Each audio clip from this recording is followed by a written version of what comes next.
Welcome to Breakup Cheater, where ordinary lives take unexpected dark turns. Settle in, subscribe, and turn on notifications, because every story here will leave you thinking long after it ends. Isla Warren had always believed love meant connection, the kind that made two people feel seen, supported, and safe in each other's presence. But at 45, after just over 3 years of marriage to Daniel Carter, she felt more like a boarder in someone else's home than a partner in her own marriage. Daniel wasn't a bad man. He was diligent, respectable, polite, a man who followed the rules like clockwork. But he was also emotionally absent, even when sitting across the table from her. His life was a schedule, and his affection for her was measured, rationed, almost procedural.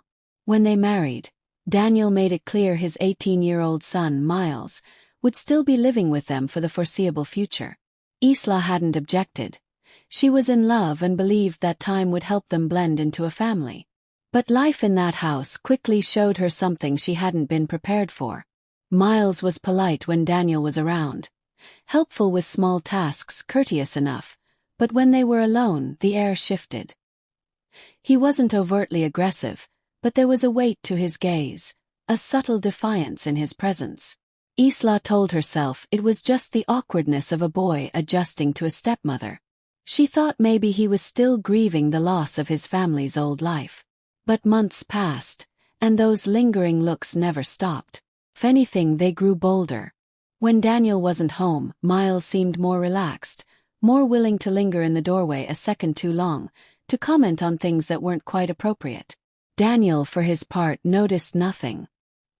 He left early, came home late, and spoke to her in clipped, practical exchanges about bills, groceries, schedules.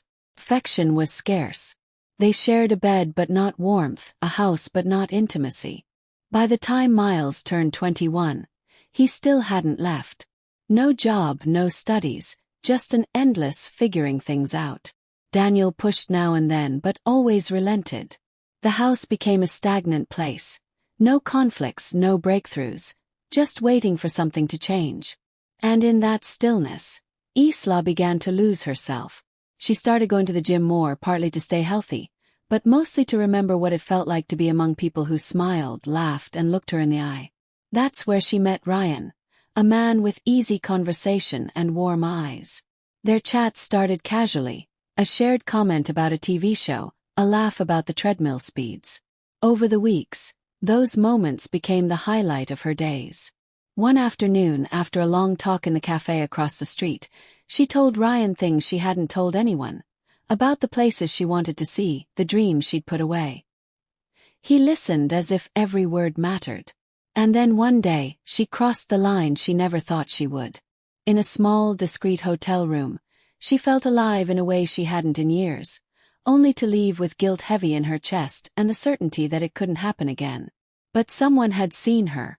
Miles was at a friend's place nearby when he spotted her car in the hotel parking lot. He saw her walk inside with Ryan. And he didn't tell his father, at least not right away. First, he came to her with a proposition.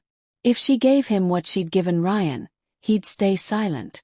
The words chilled her to the bone. She refused, locked herself in her room, and cried in silence, knowing no one would believe her if she spoke. Who would believe a stepmother accusing her stepson of blackmail after admitting to an affair?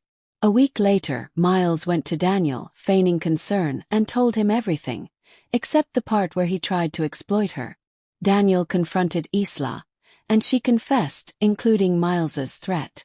When Daniel asked his son about it, Miles denied everything with righteous indignation. For a moment Daniel seemed torn. But then Miles's mask slipped, just enough for Daniel to see the truth. That night, Daniel told them both to leave. He said his trust was broken beyond repair. Isla begged him to listen, but his mind was made up. She left with a small suitcase and her savings, moving into a tiny apartment on the edge of town. Daniel retreated into his own silence. Miles disappeared, but not entirely. Weeks later, she began noticing things. A man in a hoodie filming her at the market. A single yellow rose left hanging on her apartment door. A dark car parked across the street, its tinted windows watching her entrance. She knew without proof who it was. And she knew this wasn't over. Some endings aren't really endings, they're pauses before the next move. In Isla's case, the real danger didn't come from the betrayal that broke her marriage, but from the shadow that refused to let her go. If you want more stories that unravel in the spaces between trust and fear, stay tuned. This was Breakup Cheater, where the quietest moments can hide the loudest truths. Subscribe, hit the bell, and step carefully into the next story.